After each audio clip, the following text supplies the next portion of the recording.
All right, welcome back. Big news. We might have all the major sports back in the Valley if this man has anything to say about it. Joining us is Thomas Galvin from the Board of Supervisors. Thanks for doing this. Hey, Mike, great to see you. So you had said this early on that when you became chairman that you wanted to get hockey back in the Valley, and we've taken a big step in this. So can you explain what happened and who you've asked to be on board? That's right. Well, when I became chairman of the Board of Supervisors in January, I made an announcement that I was forming an advisory panel of local leaders to help bring NHL hockey back to Arizona. And it's not just a sports issue. We're sports fans, but also it's an economic development issue, and also it's a reputational issue.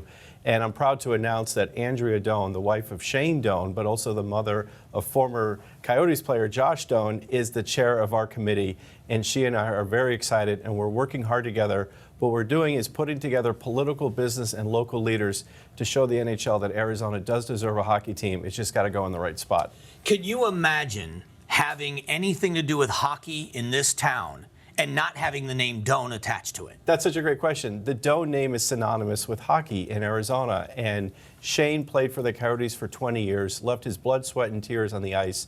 But Shane and Andrea have done a lot for the community, as you know. Yeah. They are philanthropists. They love the Valley. They stayed here in the Valley. Shane had opportunities to play with other teams, to go to other cities, and they say, no, we're committed to Arizona. And also the Coyotes went through a series of really bad ownership groups who, frankly, I think put the Doan family through the ringer, but the Doan stuck it out. So the obvious choice was a Doan name to be part of this effort. And isn't it true that when you talk about youth hockey and coming up in that sport, that they help build it because their kids are product of it? That's right. So Andrea raised an NHL player here in the desert in Arizona, and there's a lot of other great NHL players, including Austin Matthews, who also plays with the Toronto Maple Leafs, who came as a product of this system.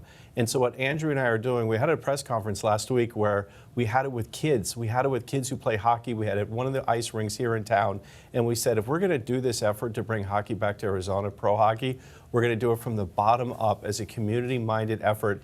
And having 100 kids at that press conference, I think, made a really good impression. So when you look at what this is going to look like, you're going to need to find an ownership group that the NHL approves of and that you approve, that's good for the Valley, and a venue. How does that work? Right. So only two tasks, but only two, but so important.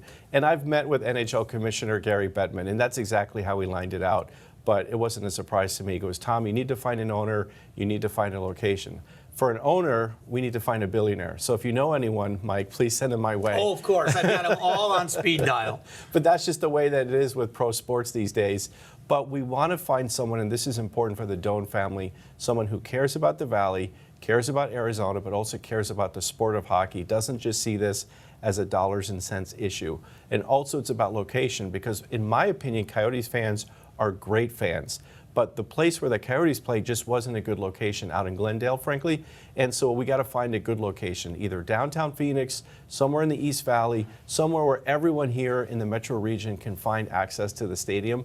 And that's also important for the Doans and myself. And I know that you are someone that is so fiscally responsible and fiscally conscious of things. The revenue that is driven by an industry like hockey, and it is the games that happen, and it is the businesses that surround the arena, but it's television revenue.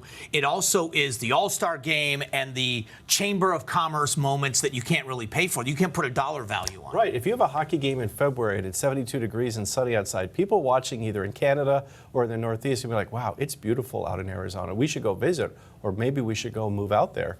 Also, as an economic development question, when the Coyotes left town, businesses were affected. There was a secondary and tertiary market of businesses that were affected. I heard from people that said, we were the caterer for the Coyotes. That's 81 days a year that you're providing food to these teams and to their guests. We also heard from the dentist for the Coyotes, which I was like, okay, that makes a lot of sense. They need a dentist. They sure do. So a lot of different businesses were affected than just a hockey team. Well, I want to say thank you as a citizen of Maricopa County, but a hockey fan as well, that A, you're not only doing it, but you're committed to doing it the right way. And with a name like Doan attached, I believe we're going to get quality along with everything else. That's right. We have to under-promise, over-deliver. This is a years-long process, but I think people see that we're doing it the right way, and I'm very optimistic. Appreciate the time today, and I can't wait to talk more about this as it progresses. Thanks, Mike. All right, great news. We'll be back.